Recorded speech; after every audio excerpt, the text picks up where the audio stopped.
कुछ तो जरूर मिलता है।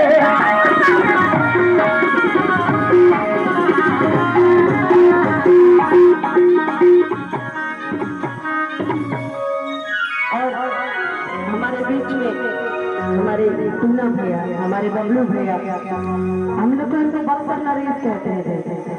हम लोग से करते हैं नाम, उनके नाम क्या है, बक्सर नरेश। आशीर्वाद हमेशा मिलता है हमारे जितेंद्र जखमी भैया।